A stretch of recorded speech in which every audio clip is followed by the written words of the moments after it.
जब कभी वायरस हम पे हमला करता है तो हाथ पे हाथ रख के नहीं बैठता हमारा इम्यून सिस्टम। और सिर्फ इम्यून सिस्टम की बात क्यों करें, हमारी बॉडी की बाकी सेल्स भी पार्टिसिपेट करती हैं इस कहानी के अंदर। देखिए, हमारी बॉडी की काफ़ी सारी सेल्स कुछ खास तरह के मॉलिक्यूल बनाती हैं जिन्हें हम इंटरफेरॉन्स कहते हैं। और ये इंटरफेरॉन एंटी वायरल प्रोटीन की कैटेगरी में आते हैं। लॉजिक सिंपल सा है, वायरस सेल के अंदर घुसा क्यों? भाई, वायरस को सेल के अंदर आकर के अपना डीएनए को या आरएनए को मल्टीपल कॉपीज में कन्वर्ट करना है, पैक करना है, खूब सारे वायरस के पार्टिकल बनाने हैं और फिर दूसरी सेल्स को इन्फेक्ट करना है।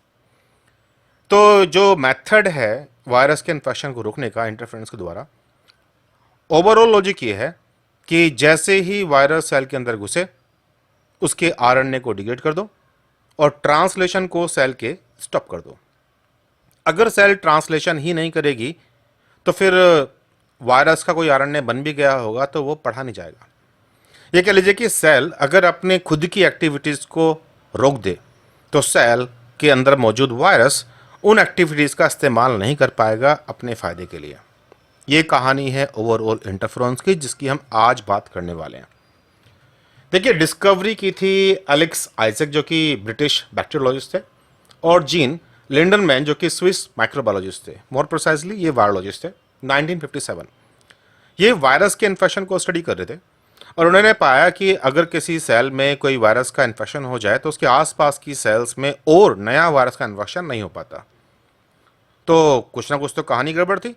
अब उन्होंने वहां पर एक प्रोटीन भी डिस्कवर कर लिया, सोल्यूबल प्रोटीन था, और उनका यह मानना था कि ये इंटरफेयर कर रहा है नए वायरस के इन्फेक्शन में, इसलिए उन्होंने इसका नाम रखा इंटरफेरॉन। अब करते हैं बात टाइप्स की। आज की करंट सिनेरियो में 2025 हम जानते हैं कि ये कम से कम 3 टाइप के होते हैं। टाइप 1 अच्छी खासी बड़ी फैमिली है और ज़्यादातर हमारी सेल्स इसको बना सकती हैं, चाहे एपिथेलियल सेल्स हों, चाहे आरबीसीज हों, चाहे डब्ल्यूबीसी। यहाँ आरबीसी की बात कर रहा हूँ जो हेमेटोपोइटिक स्टेम सेल के रूप में है, जो अभी तक मैच्योर नहीं हुई है, इमैच्योर। देखिए, मैच्योर आरबीसी तो कुछ भी नहीं बना सकती कि उसके पास डीएनए नहीं होता।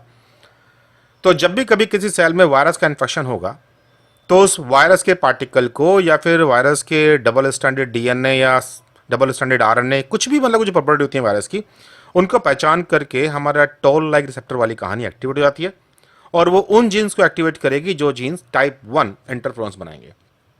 ये इंटरफेरॉन है interferon alpha, beta, epsilon, kappa और ओमेगा।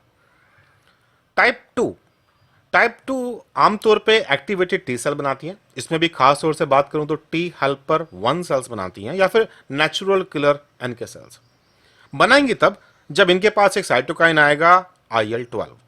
IL-12 टाइप 2 इंटरफेरॉन की जीन्स को एक्टिवेट करने वाली पाथ में पार्टिसिपेट करता है। और ये जो टाइप 2 है, इसका जो एक कॉमन एग्जाम्पल है वो है इंटरफेरॉन गामा। इसमें और टाइप हम नहीं जानते अभी तक। टाइप 3, टाइप 3 एपिथेलियल सेल जो रेस्पिरेटरी सिस्टम में अवेलेबल हैं या फिर डाइजेस्टिव ट्रैक्ट्स में है, और कुछ एक हेमेटोपोइटिक स्टेम सेल भी, ये बना लेते हैं टाइप 3 को। और टाइप 3 में आते हैं टाइप 3 लैम्डा 1, लैम्डा 2, लैम्डा 3 और लैम्डा 4। तो कुल मिला के ये हैं टाइप्स इंटरफेरॉन के।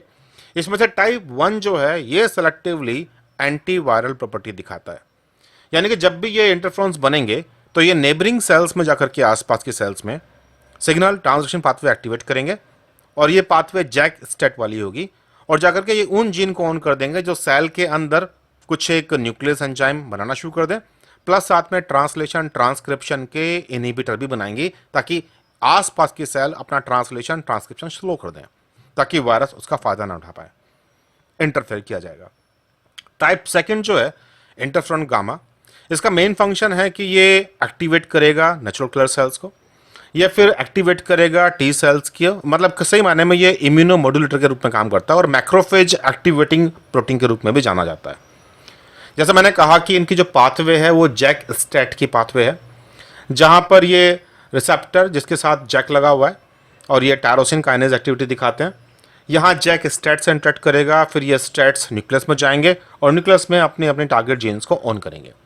टाइप 1, टाइप 2 और टाइप 3 इनके रिसेप्टर थोड़े बहुत अलग हैं लेकिन मोरलेस पाथवे लगभग सिमिलर ही हैं। इसमें से टाइप 1 का काम है एंटी वायरल प्रोटीन्स बनवाना और टाइप 2 और टाइप 3 ये प्रो इन्फ्लेमेटरी जीन्स को एक्टिवेट करने का काम करते हैं। तो जैसे जब भी कभी कोई वायरस आया तो वायरस के आरएनए को पहचान करके हमारे टोल लाइक रिसेप्टर एक्टिवेट होते हैं। एक्टिवेट होने के बाद में वो सिग्नल देंगे कुछ जीन्स को, जैसे कि टाइप 1 की, और इनसे ये प्रोटीन बनेंगे टाइप 1, और ये नेबरिंग सेल्स पर जाकर के अपना असर दिखाएंगे। जो टाइप 2 वाली बात कर रहे थे हम लोग, जैसे कि हमारी टी सेल्स को मैक्रोफेज ने दिया IL-12, और IL-12 के रिस्पॉन्स में टी सेल ने बनाया इंटरफ्रॉन गामा, और इसने मैक्रोफेज को कहा कि जो भी आपने अंदर ले रखा है उसको डिग्रेड कर दीजिए। इसके अलावा ये जो MSC टाइप 2 हैं उनका भी एक्सप्रेशन बढ़ा देता है ताकि एंटीजन प्रेजेंटेशन और अच्छी हो जाए। तो ये स्टोरी थी आपकी इंटरफेरोन की। अगर अभी तक तुमने अपने रिजल्ट पास नहीं किए हैं तो पास करने का बेस्ट एटीट्यूड है एक रिवेंज की भावना ले आओ एग्जाम के प्रति, और इतनी तैयारी करो कि अब आने वाला एग्जाम हाथ से निकल ना पाए। एग्जाम को जीतो और अपना बदला पूरा करो। आई फ्लाई की क्लासेस ज्वाइन करने के लिए आप मुझे व्हाट्सएप कर सकते हैं 9013902981। मत भूलिए आई फ्लाई आपकी लाइफ में कैटलिस्ट की तरह है। चलिए फिर जल्दी मिलते हैं एक दूसरे टॉपिक के साथ। Bye bye.